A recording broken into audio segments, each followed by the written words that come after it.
নমস্কার বন্ধুরা, সাবিত্রী রান্নাঘরে স্বাগতম। আমি আজকে বানাচ্ছি খাসি মাংস পাতলা ঝোল। কম মশলা দিয়েও কিভাবে বানিয়েছি রেসিপিটা একবার দেখে নিন। এখানে 700 মতন খাসি মাংস আছে, আমি ধুয়ে নিয়েছি। এবার দিয়ে দেবো গুঁড়ো লঙ্কা 1 চামচ,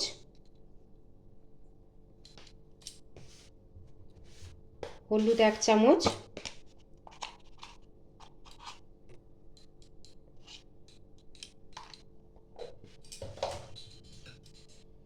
সর্ষের তেল 1 চামচের মতন, আর এখানে দিয়ে দেবো 2 চামচ পেঁয়াজ বাটা আর 3 চামচ আদা রসুনের পেস্ট।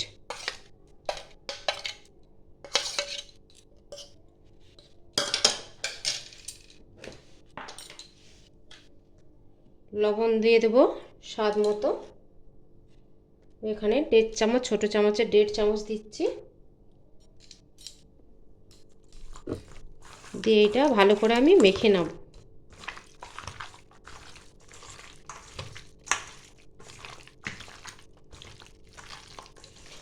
এইটা কম সময়ে রান্নাটা একদম হয়ে যায়, আর বেশি কিছু মশলা দেবো না, শুধু আদা রসুন আর পেঁয়াজ,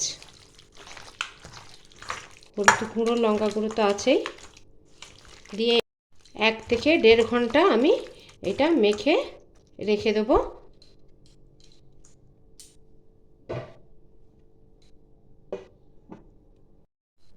মাংসটা আমি প্রেসার কুকারেই করব, তাই জন্য আমি প্রেসার কুকারেই আলুগুলোও ভেজে নেব।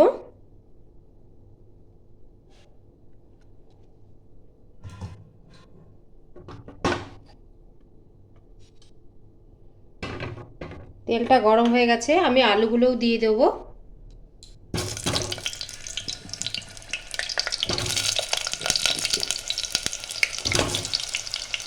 এখানে বড় সাইজের আমি 2টো আলু নিয়েছি।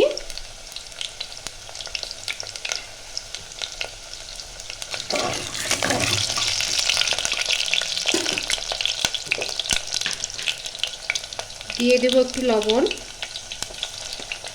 একটু হলুদ, দিয়ে আমি একটু লাল লাল করে একটু ভেজে নেব। আলুগুলো এবার আমার ভাজা হয়ে গেছে, আমি এটা তুলে নেব।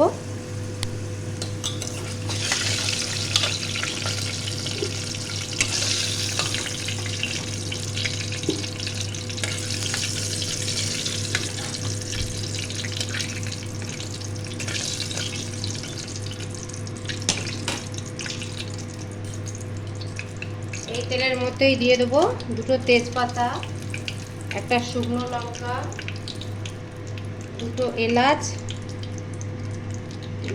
দালচিনি আর 4টে লবঙ্গ।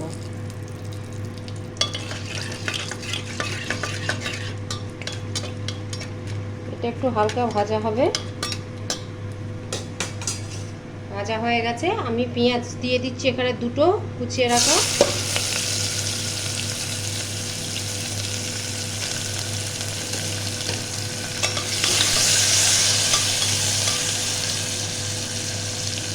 এখানে পেঁয়াজটা একটু লালচে করে ভাজা হবে।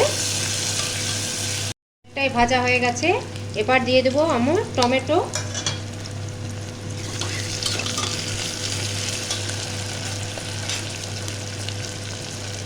এখানে দিয়ে দেবো একটু লবণ, যাতে টমেটো আর পেঁয়াজটা একটু গলে যায়।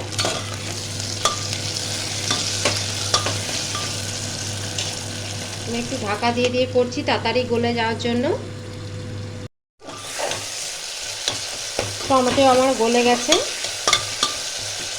এবার দিয়ে দেবো মাংসটা।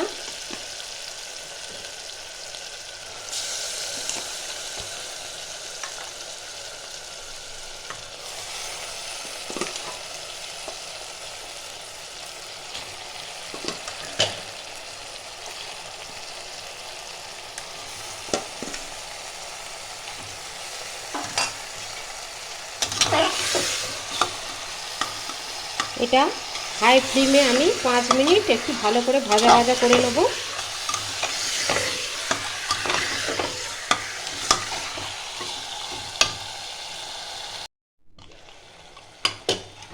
এটা আমি 5 মিনিট পরে দেখছি।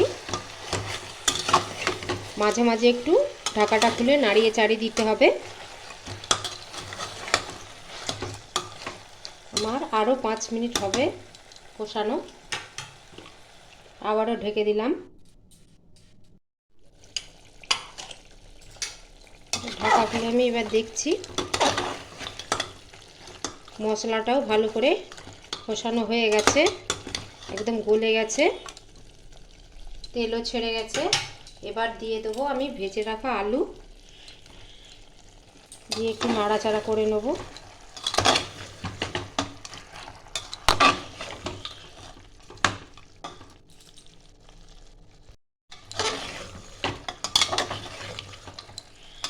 আলুগুলো আমি নাড়াচাড়া করে নিলাম। আলুর টেস্টটা একটু ভালো আসে, মশলাগুলোও ঢুকে যায়।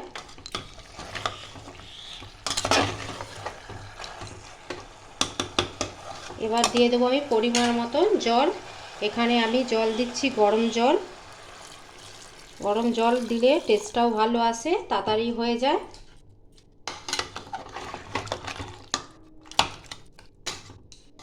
আর একটু দেবো।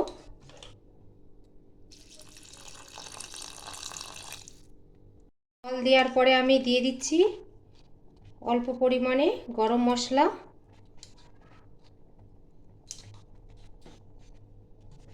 আর কয়েকটা কাঁচা লঙ্কা। একটু নাড়িয়ে চাড়িয়ে আমি এইটা গ্যাসটা হাইতে দিয়ে দেবো। দিয়ে আমি প্রেসার কুকারে ঢাকাটা দিয়ে দিলাম। দিয়ে আমি একটা সিটি দেবো। আমি এখানে একটাই সিটি দিয়েছি, ভাপটা পুরোটাই ছিল, তাই জন্য মাংসটা খুব সুন্দর ভালো করে সিদ্ধ হয়েছে। এই প্রসেসে আপনারা যদি বাড়িতে করেন খুব সুন্দর হবে। আপনার বাড়িতে অবশ্যই একবার ট্রাই করে দেখবেন। আর আমার রেসিপিটা যদি ভালো লাগে do like share comment subscribe করতে ভুলবেন না। চলো দেখা হচ্ছে পরে রান্না। টাটা।